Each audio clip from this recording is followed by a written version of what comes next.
Hi, I'm Ashley, and this is the corner of the internet where I talk about my knitting and spinning.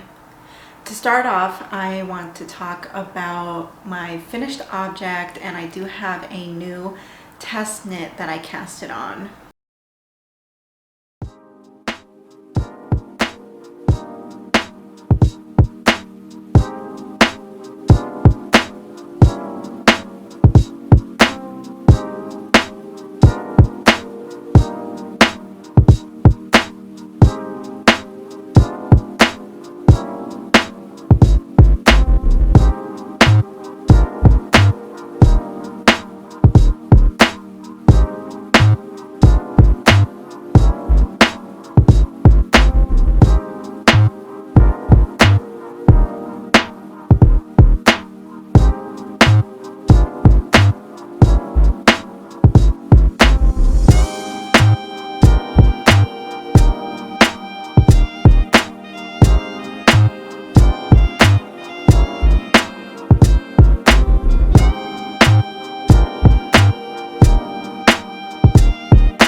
So I was able to finish my Woodfolk sweater by Sasky & Co., formerly known as the Petite Knitter.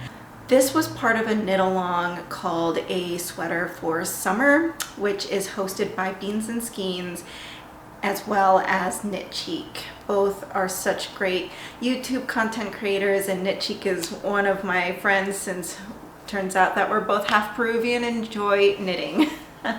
But I decided to knit this for this knit along.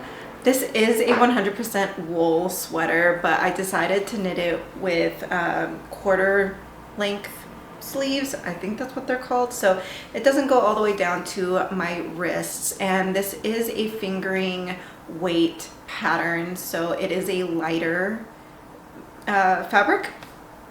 I did knit this with the main color. The purple is Tuku wool, which is a Finnish wool. It is very rustic. I definitely can feel the fabric on my skin. I don't find it itchy or scratchy, but I can feel it, like there's texture there. And I also knit this, the contrast color, this black is a wool that I spun up from a local farm called Hestia Field Farms that's in Lakewood, Colorado. And I spun this up from a couple of their little sheep babies, and I decided to use this as a contrast color, and it turned out so wonderfully. This is the first Sasky & Co. pattern that I've knit, and I think it was so great. I didn't have any trouble with it. I think her patterns are so gorgeous. Her color work specifically is just so stunning, and her pattern writing is very clear. So I definitely would knit another one of her patterns, and I would recommend it. So I am on my second test knit ever. I was accepted to test knit for Melody Hoffman. I have knitted a few of her patterns, and I'm a big fan. I really enjoy her YouTube content, and her patterns are so inspired by nature, and that's my jam. I think it's just lovely.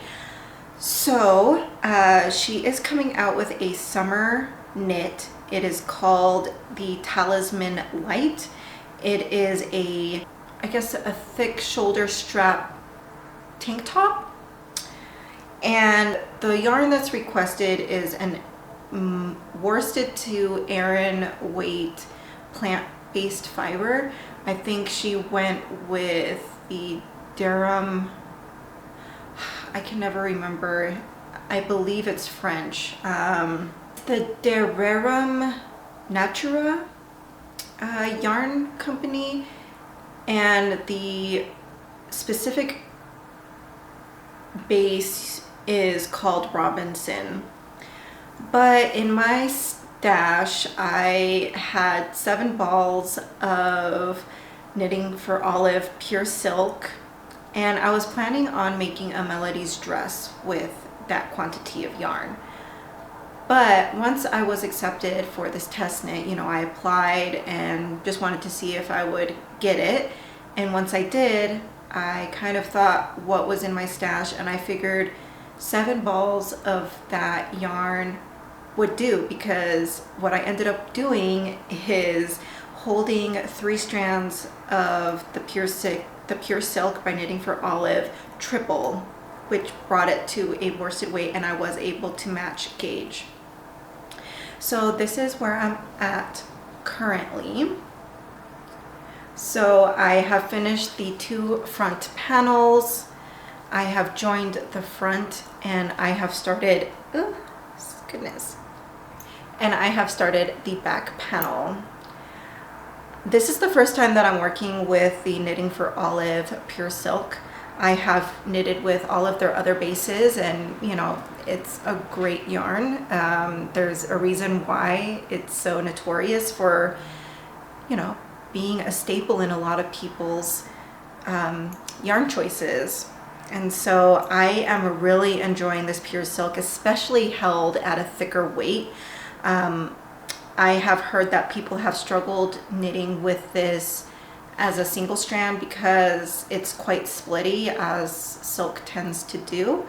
But holding it triple, I haven't had that issue, except for, you know, once in a while not picking up every single strand, but that's common, I think, with any other, like holding multiple strands of yarn together. But something I wanted to point out was this really cool method. It's kind of like cabling, but it's called a wrap stitch method. I think it's Estonian, like it's an Estonian technique. I will confirm that, and if that's wrong, I'll, you know, put the culture here on where this technique came from. But I've seen several designers use this. This is the first time I am executing this technique, and it's quite easy.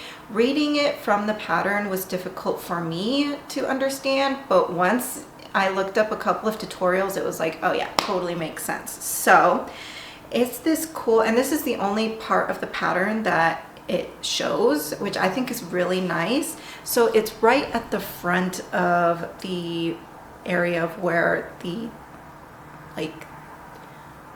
V-neck meets, right at the center there. And it's this right here. So it looks kind of like a little flower, but as you can see, these wrap stitches, it's pretty much like pulling, instead of having the floats in the back of your work, you pull it to the front. So it's kind of like the floats have become the design statement.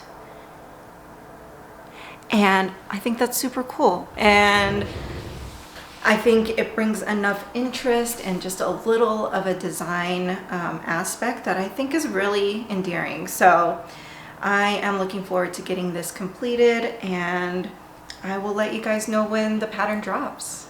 For my future cast on, I am super looking forward to starting the Miseruna by Caitlin Hunter. So this is a t-shirt pattern that has some lace as well as color work in it, and I have wanted one for so long. I think the content creator that kind of pushed me over the edge to want to knit this is Taylor Owen. I saw her wearing, throughout several of her episodes, she has worn this shirt, and it is so beautiful, such a cool pattern. And I kind of like the idea, like what Taylor did was to knit a t-shirt but with 100% wool, because why not? We are here, we are knitters. And so in my stash I had this Jaggerspun, which is unfortunately a brand that doesn't exist anymore, or they're like on the way of closing down. But I had this, it's their Fingering Heather, and this is in the color Charcoal. And so I want this to be the base color, and then I do have this Cascade 220. This is the fingering version, and this is a small skein. So this is a 50 gram, which holds 273 yards. It's also 100% Peruvian Highland wool, and it's in this beautiful red fiery color. Looks like it's one of those ones with numbers, 9619. And so I want this to be the motif color, and so I want to get this ready to be knit up soon, so that it can still fit into like the transitional season spring garment. The next thing I want to talk about, I think a lot of people are going to think I'm crazy, and I honestly think I'm a little crazy for this, but after this project had been sitting for a little while, and after a lot of thought, and after trying it on a few times, I think I would be happier if I frogged. So this is my, it's a pattern by Other Loops, and it is the waffle loop sweater. So I am knitting this with a wool, with a alpaca wool that my parents brought back for me from Peru, along with the Easier Fine in the oatmeal color, I believe. It's like the natural undyed color. That's this beigey color that matches very well. And I did match gauge. This is the correct gauge for the size 2, or the second size of the pattern, and I just think it is far too big. It's way too boxy for my liking, and since this is a mostly alpaca garment, I fear that it's going to stretch even more and become even more boxy. So I'm still gonna like sleep on it for a little while, because this wouldn't even be a pattern that I would wear until next like autumn or winter. But I was thinking that I would really like a slip over in this yarn combination. And although I probably, since that Peruvian wool, or that Peruvian alpaca cone, I have so much yardage, I could probably finish this and make a slip over with the leftover yarn.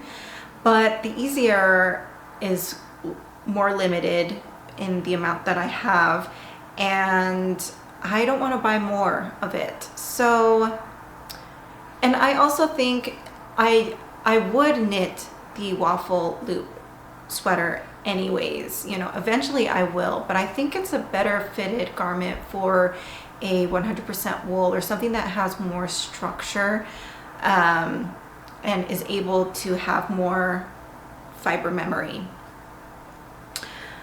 So for the slip over, I was thinking, because this is a pattern that I do own, and it is by the Knit Pearl Girl, and it's the Semper slip over, and I would do the crew neck version. And I think it would just be really nice in this yarn combination, and I kind of want to work on it sooner rather than later, but I want to hold off because this was a lot of work, and it is so beautiful. I don't want to work on a pattern that is all over texture. I don't think that's labor intensive, but it does take a lot of time, and I don't want to finish it and just end up not wanting this garment, or not being as happy with the garment for myself because of the yarn combination that I decided to go with. So those are my thoughts. Moving on to my spinning projects, I was able to spin up the rest of this Gotland alpaca wool, which was so fun. This might be one of my favorite spins that I've done, and this might be my favorite yarn that I've created so far. It's just so fluffy, so soft. The alpaca gives it like this, a little bit of drape to it. Like, it's not as sturdy as I think, well, maybe Gotland is a little bit more flowy, and maybe it doesn't have that much structure, but whatever this combination is, I love it. I can see why wool blends are so much fun to spin up. But I enjoyed this so much that I ended up buying another 5 ounces of this fiber. So it is on the way to me. I am achieving about 300 yards in these 5 ounce skeins, which is about from like 100 to 120 grams, which is to me a sport weight yarn. And you know, I was thinking I could probably make a shawl out of this, but I really want to make another garment with my hand spun. And so I decided to order another 5 ounces so that I can achieve about 900 yards. And I want to knit the Nebula by Andrea Mowry. This is a pattern that I've been wanting to knit, and I have just kept on backing out because I didn't have the yarn combo that I really wanted, and I think this is going to be the one. So once I get that spun up, I'll be excited to start the Nebula by Andrea Mowry. That's my plan so far. Of course, this can change as I'm starting to cast on new projects, and this might get pushed over to later in the year. And to wrap up this video, Casey from Young Folk Knit recently announced that her along with I think a couple of other hosts are going to start a Tour De Fleece spin along. I have not done Tour De Fleece. This will be my first year doing it, as my spinning journey has only just started. So this would be my first year that I would be spinning while Tour De Fleece is ongoing.